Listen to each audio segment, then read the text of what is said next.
Hello and welcome to the Channel 16 election special. My name is Crystal Hebert and today I'm here with Senator Emily Cain. She's running for representative to Congress District 2.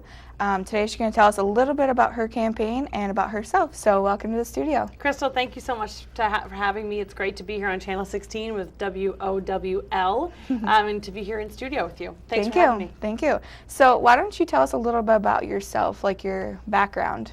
So for me, my family moved around several times when I was a kid.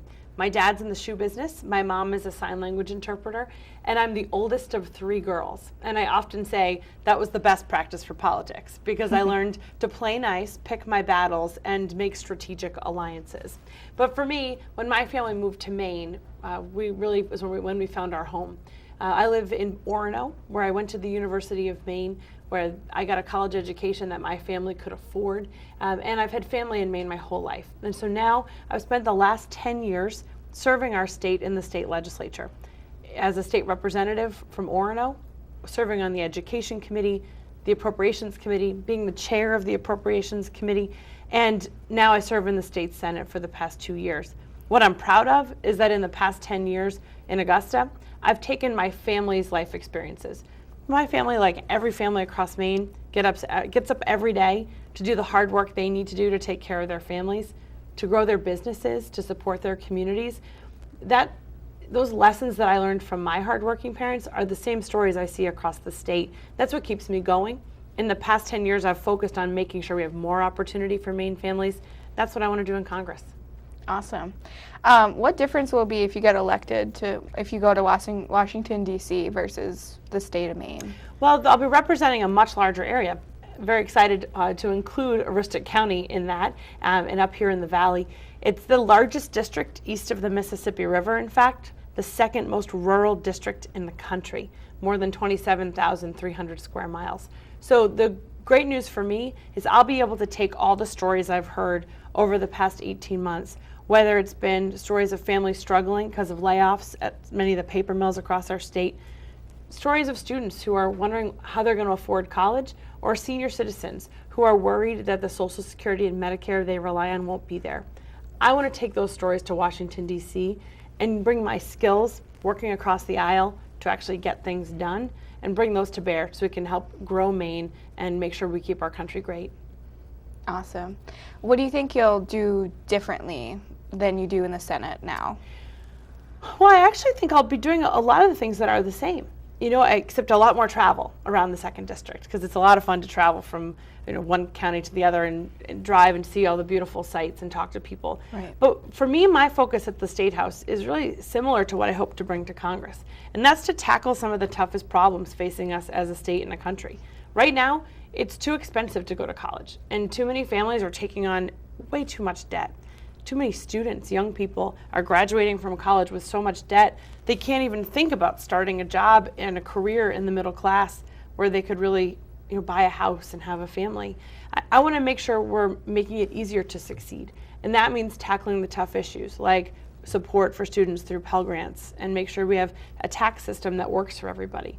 And when it comes to our senior citizens, we all have grandparents that we love very much, or we all have neighbors that we want to make sure are warm all winter and have the food and medicine that they need. Mm-hmm. For me, it's taking those stories down to Washington, because right now, what we have in Congress is a mess. I mean, it's a big mess. Yeah. It's 2 parties standing on opposite sides of the room, not even willing to come to the table and sit down. Over the last 10 years, I've worked with everyone from Governor LePage to legislative Republicans and Democrats to make sure we balance budgets, make the tough decisions, and at the same time make investments in our schools and in our future. That's the kind of common sense, Maine value-based leadership we need in Washington, and I'm hoping I can bring that there. That's awesome. Yeah. Okay, so we are a paper mill town, as you know. And recently, Verso Paper closed their mill in Bucksport, losing about 500 jobs.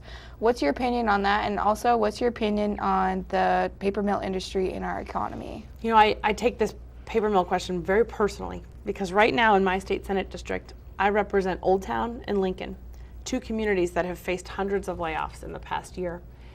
And each time when those layoffs happened, last December, a week before Christmas, I sat in a room with more than 200 men and women trying to navigate, were they going to be the ones to be laid off? What was going to happen with their health insurance? How do they apply for unemployment? And what's going to happen getting through such a long winter? And unfortunately, a month ago, I was in the same place in Old Town, sitting with those men and women, hearing those stories, and really doing everything we could to help. So I think we need to tackle this in a few ways. Number one, we do have amazing paper mills in our state, like right here in Madawaska, that are providing good jobs. And we need to make sure we're doing everything we can to make sure our energy costs can stay low enough so that they can continue to operate, and that we're making sure we're thinking about the future of these mills, that so they can stay here and provide those good jobs and be the partner in the community. But when it comes to the places where they're not doing as well right now, where these layoffs are happening, we have to do two things. One, we have to make sure we're supporting those families, because it's never good news to be laid off. And there are too many people across our state facing that right now as we head into winter. I want to make sure those families have the support they need right now so they can stay on their feet and then get back to what's next, whether it's a mill job or getting different training and education to make sure they don't lose their homes, that we can make sure they still send their kids to college. And then we also need to think about where we're headed. And I think Maine and the 2nd District has some of the best resources really anywhere, between the hardworking people, the amazing infrastructure we have all across rural Maine, ready to grow jobs here, and we have incredible natural resources that are really, we've taken such good care of them that they're going to be here for the long haul.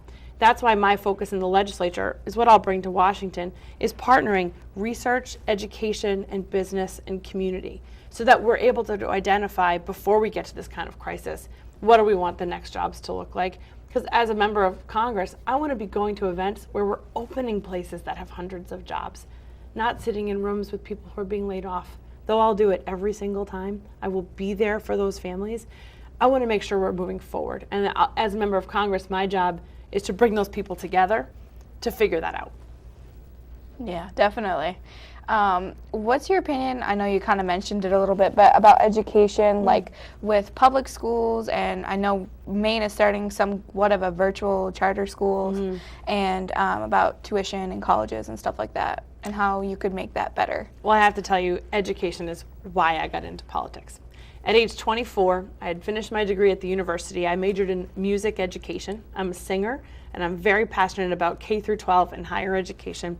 And I got really interested in questions around college affordability, because it was tough for my own family to afford college. I want to make sure other people could get the education they need at a price they could afford.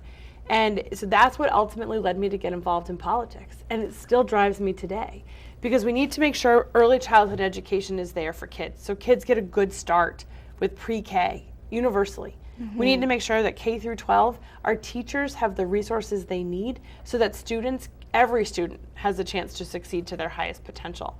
And then when they graduate from college, I want to make sure kids are ready for whatever they want to do next, whether that's go to work, go to a certificate program, a 2-year program, a 4-year program, or more. And I know Maine has some of the best public schools anywhere. We invest heavily in our schools. I'm proud of the public schools we have across our state and the teachers and administrators who go every day to do right for kids. So as I go to Congress, I want to make sure I bring my experience working with public educators, working with students and families across our state, and bring that to bear in Congress. Because right now what's happening in Congress, we have too many people focusing on testing kids, too many people focusing on how do we create some kind of generic standard that has nothing to do with what's best for the kids in our state here in Maine. And so for me, it's about making sure kids can get from point A to point B, and do it in a way that's affordable with high quality education. So I'll be focusing on that and making sure we're always doing what's in the best interest of Maine kids and families. Good, that's great. Yeah. It really is true. Education is what gets me going. I mean, everybody in Maine gets up every day with things they care about. And that's what qualifies you to run for office, right? You get up, and that's why for all the students who may be watching this program, I hope everybody here thinks about running for office someday, whether it's locally, state, or for Congress. Because if you have things you get up every day and care about, then you can get up and do something about it. And for me, that started with education. That's what gets me going. It's so important to grow our economy, to grow our future, and to make sure we can prosper. That's what keeps me going. That's great. Is there anything else that you'd like to add? Well, I know there are viewers watching at home, and so I would like to say that over the past 10 years in Augusta, I've been somebody that Maine people everywhere can count on. Count on to do the right thing, to work across the aisle to lower energy costs, make college more affordable, lower taxes, and help make it easier for businesses and families to thrive right here in our state. I've been there for Maine seniors to make sure we're funding our nursing homes and making sure our seniors can get the prescription drugs that they need. When I go to Washington, I'm going to make sure we're taking care of Maine families, Maine seniors, Maine veterans, and bring my experience over the last 10 years working across the aisle to make those tough choices, make those tough decisions to grow our economy. And so, as we all head to class, I hope we head to the polls on November 4th. Because on November 4th, it's a big election here in Maine. And I'm proud to be here. I'm proud to ask for your vote on November 4th. And so glad to be here with you in the studio. Thank you so much. I'd like to thank you for taking the time to come here for an interview. Good luck in your election. Thank you. I'm Crystal Hebert, signing out.